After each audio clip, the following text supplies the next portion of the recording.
Muy buenas noches, amigos de Platiquemos de Medicina. Gracias por acompañarnos en esta nueva emisión. Gracias por estar con nosotros en sintonía. Hoy, de nueva cuenta, damos la bienvenida al doctor Mario. Doctor, Mucho gracias, gusto. muy amable. Un gusto saludarlo. No lo había visto, pero bueno, feliz año. Feliz ¿no? año nuevo Feliz año igualmente. nuevo. Y fiestas. Y sí, no nos habíamos visto, pero ya estamos aquí nuevamente y ahora con otro tema más para que pues la gente que nos siga, para los tutores que nos preocupamos por los animalitos, pues sepamos un poquito más y de manera pues muy coloquial hablar de los padecimientos que pueden sufrir nuestras mascotas. Y hoy nos tiene un tema muy pues especial. Yo en realidad no había escuchado de esto, de lo que es la enclancia. O hipocalcemia, que es mayormente más conocido con ese término. ¿Qué es, doctor? Para empezar, porque se oye así como que muy peligroso el No, asunto. sí, Muy preocupante. suena agresiva la palabra. Más que nada es una hipocalcemia, es una disminución del calcio en circulación en la sangre. El calcio es muy importante para varias cosas, bueno, para varios sucesos dentro del organismo. Es decir, ¿con esto vamos perdiendo calcificación en los huesos? No, es diferente. Okay. La hipocalcemia se refiere a que el calcio que está en circulación en sangre disminuye. Es diferente a la absorción de calcio a través del hueso, que son mecanismos similares, están relacionados, pero no son lo mismo. Ok. Entonces, es específicamente calcio en la sangre. Sí. Esa es la cantidad de calcio circulante en la sangre que se ha relacionado con otros, además de la fijación en los huesos, también está relacionado con la contractibilidad muscular y con procesos neurológicos. Ahora bien, ¿esta condición puede darle a perros o a gatos por igual o es específico de alguna raza? No, de alguna puede especie, ser tanto en perros o gatos. Usualmente puede ser en cualquier individuo que tenga una ingesta ineficiente de calcio, pero se da muchísimo más en animales en gestación. Perros, obviamente perras y gatas en gestación, porque en ese caso hay una demanda excesiva de calcio que se va a utilizar tanto para la osificación de los huesos de los cachorritos como para la producción de leche. Entonces, y la del organismo de la madre. Sí, de base. Ajá. Pero el problema es que en esos casos, si el individuo, el organismo le da preferencia a esas dos cosas. Y deja a un lado eso, que en condiciones normales, pues si tiene una ingesta normal del calcio, no debería causar ningún problema, pero si se da un desabasto de calcio o una inadecuada dieta, puede ocasionar que empiecen a aparecer signologías. Es por ello que cuando una perra o una gata están gestantes, ¿se recomienda cierto tipo de alimentación en especial? Sí, es necesario una alimentación específica para animalitos gestantes. Lo que sí se recomienda que siempre sea bajo el asesoramiento de un médico, porque también se puede llegar a dar el caso de que si se administra de manera inadecuada por parte de un tutor bien intencionado, pero que no tenga los conocimientos necesarios, se puede llegar a dar incluso el caso que suena paradójico, de que se genera una enclampsia derivado de la ingesta excesiva de calcio, porque un desbalance en el organismo que causa que haya una ineficiente ineficiente circulación del mismo calcio. Ok, entonces aquí es importante, esta condición se da únicamente en estos casos, o bueno, mayormente en estos casos, pero de igual manera en un macho normal podría llegar a darse por ineficiencias alimenticias, sí, pero es muy difícil porque muchas veces es muy difícil que un animal por la ingesta normal no consuma las cantidades de calcio necesarias para mantener el organismo. Sí llega a suceder, pero en esos casos usualmente causan otras signologías más relacionadas con deficiencias en absorción de hueso en extremidades, un tipo como de debilidad. Puede causar debilidad de los huesos, algún tipo de osteoporosis. También estamos relacionados con la absorción de vitamina D de manera por contacto solar.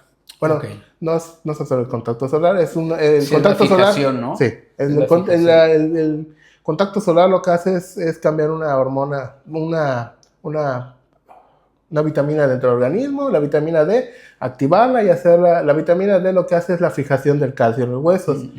Puedes tener perfectamente una cantidad normal de calcio en la sangre, pero si no tienes la vitamina D que ayude a fijarlo, no vas a hacer nada.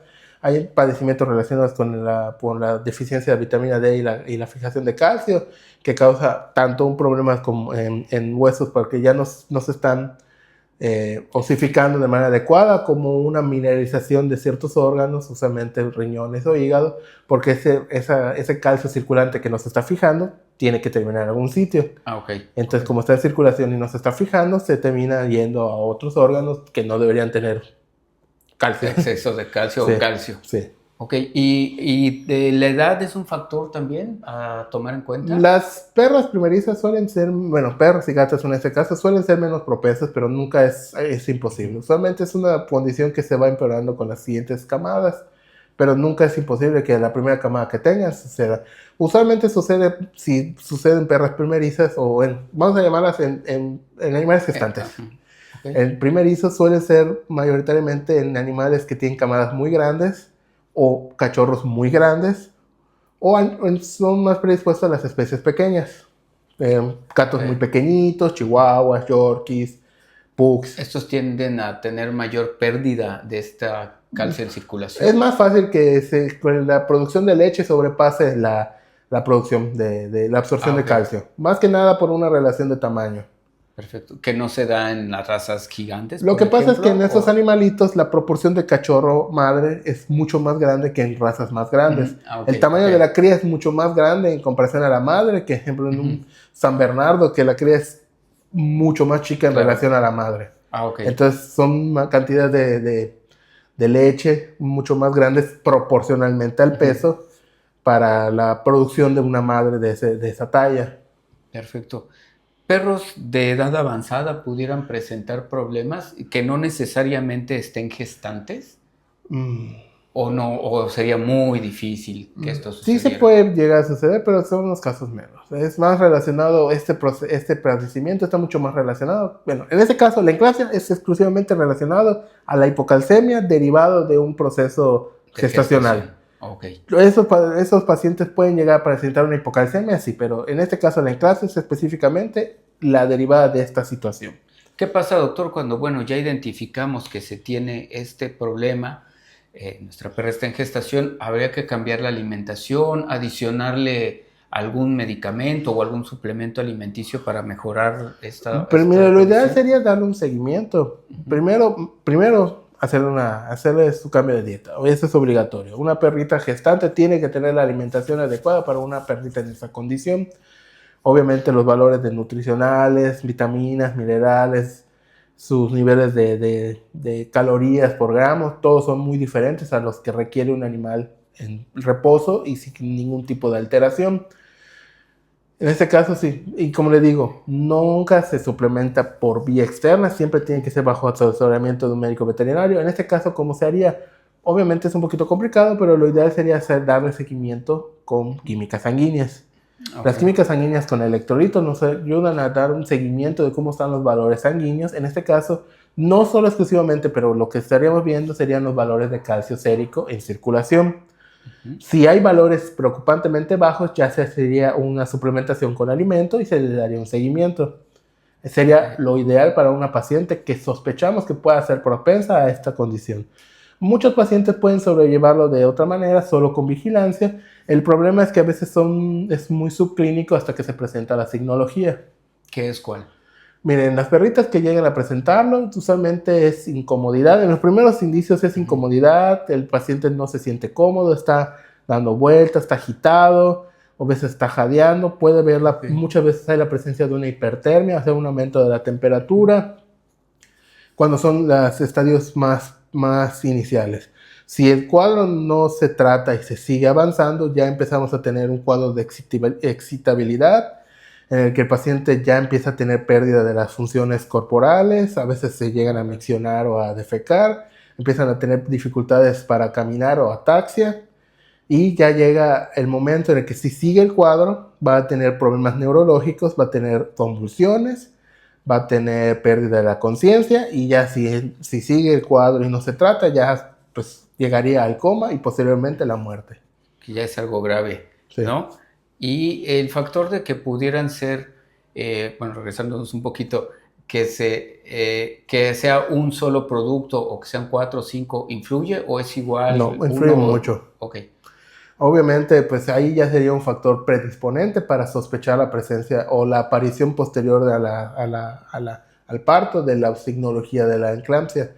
Entonces ya ahí se podría empezar a hacer monitoreos para evitar que se presente. Ejemplo, posteriormente a la gestación tomar una muestra para tomar de sangre, monitorear los valores de calcio y en caso de que pues, sí lo presente, se puede empezar con el manejo. En este caso ya no sería por vía ingesta, se recomendaría más que nada un tratamiento por vía intravenosa, porque en este caso ya se puede llevar un monitoreo más exacto de los valores.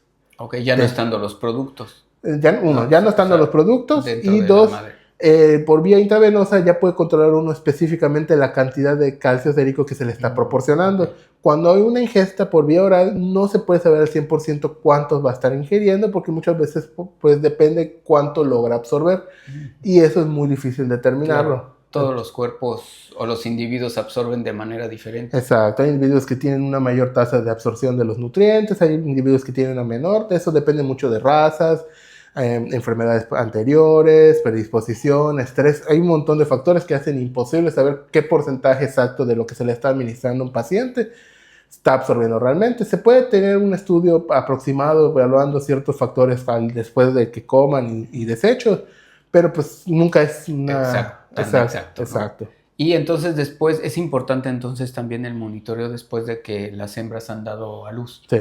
¿Por cuánto tiempo más o menos, doctora, que se nivelan más o menos? Mire, el periodo más peligroso en esta situación son aproximadamente las 3-4 semanas posteriores al parto y durante la lactancia, porque es el punto en que los cachorros alcanzan el mayor tamaño, las demandas de leche son las más altas, entonces son las donde las perritas tienden a llegar a tener una descompensación en sus niveles de calcio por la alta demanda de leche.